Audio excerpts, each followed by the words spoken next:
معزز سامعین کرام، یہ دور فتنوں کا دور ہے، انتشار کا دور ہے، اختلاف کا دور ہے۔ ہر طرف فتنہ ہی فتنہ، ضلالت و شرارت کے بازار گرم ہیں۔ اور ایسے ہی دور کے تعلق سے رسول کائنات رحمت للعالمین صلی اللہ علیہ وسلم نے ارشاد فرمایا، قیامت کے قریب ایک زمانہ ایسا آئے گا کہ ایمان کو سنبھالنا ویسے ہی مشکل ہو جائے گا جیسے ہتھیلی میں انگار کے ڈنڈے کو سنبھالنا مشکل ہوتا ہے۔ اس طرح ہم اپنی ہتھیلی میں انگار کا ڈنڈا نہیں سنبھال سکتے، وہ کام جتنا مشکل ہے اسی طرح ایمان کو سنبھالنا بھی ویسے ہی مشکل ہو جائے گا۔ اور یہی وہ دور ہے، ہر دن ایک نیا فتنہ ہمارے درمیان میں کبھی غیروں کی طرف سے پیدا ہوتا ہے تو کبھی ہماری ہی صفوں میں بیٹھے ہوئے نام نہاد مسلمانوں سے یہ فتنے پیدا ہوتے ہیں۔ کبھی کوئی حضور صلی اللہ علیہ وآلہ وسلم کی گستاخی کرتا ہے، کبھی حضور کے نعوذ باللہ من ذالک کارٹون بنائے جاتے ہیں، حضور کی عزت و عظمت پر زبان درازیاں کی جاتی ہیں، ذات اقدس پر بد کلامیاں کی جاتی ہے، کبھی حضرت عائشہ سے نکاح کے مسئلے پر آواز اٹھائی جاتی ہے، تو کبھی ہمارے ہی صفوں میں سے چند بدبخت نبی پاک صلی اللہ علیہ وسلم کے امی ہونے کا غلط مطلب نکال کر امت کو انتشار اور فتنوں میں مبتلا کر دیتے ہیں۔ تو اس موضوع پر ہم چند دیر گفتگو کریں گے، کیونکہ یہاں پر طلباء کا، دانشوروں کا ایک بڑا طبقہ ہے، اور ان طلباء کو آئندہ آنے والے ان فتنوں سے بچانے کے لیے کچھ دیر اس موضوع پر گفتگو کرتے ہیں، پھر اس کے بعد انشاءاللہ تعالی مسجد سے متعلق بات کرنے کی سعادت حاصل کی جائے گی۔ دیکھیے معزز سامعین کرام، نبی پاک صلی اللہ علیہ وسلم کے لیے جو لفظ امی استعمال ہوتا ہے، امی کا مطلب ہے ایسی ذات جس کا کوئی استاذ نہیں ہے۔ بہت اچھا، سبحان اللہ۔ امی اس کا مطلب یہ نہیں ہے کہ نعوذ باللہ جو جاہلوں نے جو مطلب نکالتا، پاکستان کے مولوی نے جو مطلب نکالا ہے، اس بے وقوف نے جو اس کا ترجمہ کیا ہے کہ ان پڑھ، جو پڑھنا لکھنا نہیں جانتے تھے۔ نعوذ باللہ یہ اس سے بڑی توہین میں سمجھتا ہوں 1400 سال کی تاریخ میں حضور کے لیے کچھ اور نہیں ہو سکتی کہ کوئی شخص حضور کا کلمہ بھی پڑھتا ہو اور حضور کو ان پڑھ بھی سمجھتا ہو۔ یہی بات اگر کوئی غیر مسلم کہتا تو ہم سمجھ سکتے تھے کہ بھائی اپنے باپ کا بیٹا نہیں ہے اس لیے ایسے جملے بول رہا ہے، لیکن جب یہی شخص یہی الفاظ کوئی ایسا شخص بولے جس کے نام کے ساتھ مفتی بھی لگا ہو، تو پھر ہمیں یہ یقین کرنے پر مجبور ہونا پڑتا ہے کہ یہ بھی اپنے بابا کا بیٹا نہیں ہو سکتا ہے، کیونکہ رب ذوالجلال نے قرآن پاک میں ارشاد فرما دیا، عُتُلٍّ بَعْدَ ذَلِكَ زَنِيمٍ، حرام کا نطفہ ہے وہ جو نبی کی ذات اقدس پر بے ادبیاں بیان کرتا ہے، زبان درازیاں کرتا ہے۔ تو اب پیارے دوستو، اب ذرا غور کیجئے گا، نبی پاک صلی اللہ علیہ وسلم کے لیے جو لفظ امی ہے، اس کو ان لوگوں نے غلط مطلب نکالا، کہا کہ ان پڑھ، اس کا ترجمہ کیا۔ اگر یہی لفظ امی کسی عام انسان کے لیے بولا جائے تو اس کے لیے ان پڑھ کا لفظ استعمال اگر کوئی کرنا چاہے تو اپنے حساب سے کر سکتا ہے، لیکن حضور کے لیے لفظ ان پڑھ کا استعمال، اللہ کی قسم حضور کی بے ادبی ہے، حضور کی ذات اقدس میں انتہائی گستاخی ہے۔ حضور کے لیے جب لفظ امی کا استعمال کیا جائے گا تو کہا جائے گا ایسی ذات جس کو دنیا میں کسی نے نہیں پڑھا، جس کو دنیا میں کسی نے ذرا بولیے نا، جس کو دنیا میں کسی نے نہیں پڑھا. میں صرف یہ جتنے امامے دکھ رہے نا، یہ امامے والوں کے واسطے یہ گفتگو کر رہا ہوں. آپ حضرات اگر سمجھ جائیں گے تو انشاءاللہ تعالی امت تک آپ یہ بات پہنچا سکیں گے. دیکھیے اب ایک سوال پیدا ہوتا ہے، بھئی پھر حضور دنیا میں آئے ہیں وَيُعَلِّمُهُمُ الْكِتَابَ وَالْحِکْمَةَ کی شان بن کر، لوگوں کو سکھانے والے، علم سکھانے والے بن کر آئے، حکمت بتانے والے بن کر آئے، حکمت کا جامع پہن کر آئے، علم کا لبادہ اوڑھ کر آئے. پھر حضور صلی اللہ علیہ وسلم جب دنیا کو علم سکھانے آئے تو پھر حضور کا استاذ دنیا میں کوئی کیوں نہیں ہے؟ جب حضرت غریب نواز کا کوئی استاذ ہے، جب حضرت غوث اعظم کا کوئی استاذ ہے، جب امام بخاری کا کوئی استاذ ہے، جب امام اعظم ابو حنیفہ کا کوئی استاذ ہے، جب مولا علی المرتضیٰ کا کوئی استاز ہے، حضرت عمر اور حضرت ابو بکر کا استاذ ہے، تو پھر رسول اللہ کا استاذ کوئی نہیں ہے. بے شک بے شک. بھائی اے بابو چائے والے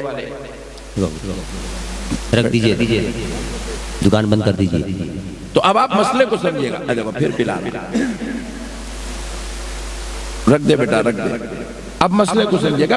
ہر ایک کا جب کوئی نہ کوئی استاد ہے تو پھر حضور کا استاذ دنیا میں کوئی کیوں نہیں ہے؟ دیکھیے پیارے دوستو، شاگرد چاہے کتنا بھی بڑا ہو جائے، کتنے بھی بڑے مرتبے والا ہو جائے، استاذ اگرچہ کہ کتنا ہی غریب کیوں نہ ہو، وہ شاگرد سے مرتبے میں فضیلت میں بڑا ہی ہوگا. واہ واہ، بے شک بے شک. آپ مسئلے کو سمجھ رہے ہیں؟ آپ لوگ اتنا گھور کے دیکھے تو ان کو حیبت ہو رہی ہے، لوگ سمجھ رہے نہیں سمجھ رہے. ذرا جھوم کے سبحان اللہ کہہ دیں، سبحان اللہ کہہ دیں. میں ایک باریک پہلو پہ گفتگو کر رہا ہوں جو امت کے ایمان کو سنبھالنے کے لیے بہت ضروری ہے. سبحان اللہ سبحان اللہ. اور آپ لوگ اتنا گھور گھور کے دیکھ رہے ہیں. بیچارے ہمارے شاعر صاحب ناظم جلسہ اتنے بہترین اشعار سنائے، بٹھا کے مدینے میں سیر کرا رہے، اور تم لوگ یہاں بھی سیر کرنے کو تیار نہیں ہیں. ان کو لائٹ لیے تو لیے، انہوں بیچارے تمہارے آدمی ہیں، میں تو مہمان ہوں، کم سے کم میری تو عزت رکھو. بے شک بے شک. ذرا کچھ تو سبحان اللہ بولو، ماشاءاللہ بولو. نہیں سمجھ میں آ رہا نقشبندی صاحب بولو، کچھ تو بھی بولو بڑے بھائی. تو اگر میں آپ کے حساب سے، مگر آپ ایسا گھور گھور کے دیکھیں گے تو میں تقریر کرنا بھول جاؤں گا. دیکھو تو اب آپ ذرا غور کیجئے گا، استاذ ہر اعتبار سے شاگرد سے بڑا ہوتا ہے. بے شک بے شک. سبحان اللہ سبحان اللہ. آپ ایسا کہہ ہی نہیں سکتے، آپ ایسا کہہ ہی نہیں سکتے کہ بھائی یہ بڑے مرتبے والے ہیں لہذا شاگرد کا مرتبہ بڑا ہو گیا، استاذ کا مرتبہ چھوٹا. ایسا نہیں ہوتا. استاذ ہر اعتبار سے شاگرد سے بڑا ہوتا ہے، اس کا مرتبہ بڑا ہے، اس کی فضیلت زیادہ ہے، اس کی عزت زیادہ ہے، اس کا احترام زیادہ ہے، اس کا مقام زیادہ ہے. اور اللہ نہیں چاہتا تھا، واہ واہ واہ واہ. پوائنٹ ٹو بی نوٹڈ، اللہ نہیں چاہتا تھا کہ کوئی میرے مصطفیٰ سے بھی بڑا ہو. واہ واہ واہ واہ. سبحان اللہ. اللہ نہیں چاہتا تھا کہ کوئی حضور سے بھی بڑا ہو جائے. ارے وہ جو پہلے آئے ہوئے تھے، جو 1,24,000 پیغمبر تھے، اللہ نے ان کو بھی میرے نبی سے زیادہ فضیلت والا نہیں بنایا. خود کہہ رہا ہے تِلْكَ الرُّسُلُ فَضَّلْنَا بَعْضَهُمْ عَلَىٰ بَعْضٍ. رب کہتا ہے ہم نے ان رسولوں میں سب رسولوں پر ایک رسول محمد عربی کو فضیلت والا بنایا ہے، حبیب پاک کو فضیلت والا بنایا ہے. رب نہیں چاہتا کہ کوئی ان پر فضیلت لے جائے، ان پر مرتبہ لے جائے، ان پر فوقیت لے جائے، ان پر عزت لے جائے، ان پر احترام لے جائے، ان پر تعظیم لے جائے. اسی لیے کہا گیا بعد از خدا بزرگ تو ہی. قصہ مختصر، خدا کے بعد اگر کوئی بزرگوں برتر ہے تو وہ آمنہ کے لال کی ذات. بہت اچھا ہے. زندہ باد زندہ باد زندہ باد. ایک بار نعرہ لگا دو یار محبت. نعرہ تکبیر. یا رسول اللہ یا رسول اللہ. زندہ باد زندہ باد. مرحبا.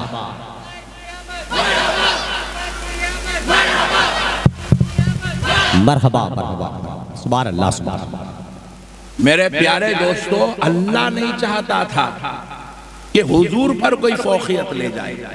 تو پھر اب رب سے سوال پیدا ہوا ہے، اللہ تیرا نبی تو علم سکھانے آ رہا ہے، تو علم سکھائے گا وہی جو سیکھا ہوا ہو. حکمت بتانے آ رہا ہے تو حکمت والا ہوگا وہی جس کا کوئی استاد ہو. پھر مولا تو نہیں چاہتا، تیری حکمت یہ ہے، تیری مصلحت یہ ہے کہ تیرے نبی کا دنیا میں کوئی استاد نہ ہو، تو پھر یہ علم سکھائے گا کیسے؟ حکمت بتائے گا کیسے؟ تو رب نے جواب دیا، بندو سنو، میرا مصطفیٰ پڑھے گا ضرور مگر کوئی دنیا والا نہیں پڑھائے گا. آمینہ کا لال پڑھتا جائے گا. الرحمن علم القرآن، رب ذوالجلال اسے پڑھا. واہ واہ واہ واہ. نعرہ تکبیر، نعرہ رسالت، جشن عید میلاد النبی. بات زندہ باد زندہ باد. محمد رسول اللہ. زندہ باد زندہ باد زندہ باد. سبحان اللہ سبحان اللہ. محمد رسول اللہ. لفظ امی کا جواب اللہ نے قرآن میں بیان کر دیا. الرحمن علم القرآن، رحمان نے اپنے بندے کو قرآن کا علم سکھایا. واہ واہ واہ. سبحان اللہ سبحان اللہ. اللہ کہہ رہا ہے میں نے سکھایا. میرے نبی کا دنیا میں کوئی استاذ نہیں ہے مگر میرے مصطفیٰ کا استاذ خدا ہے. واہ واہ. سبحان اللہ. پڑھنے والی ذات محمد کی ہے، پڑھانے والی ذات رحمان کی ہے. سبحان اللہ سبحان اللہ. اللہ نے حضور کو سکھایا ہے.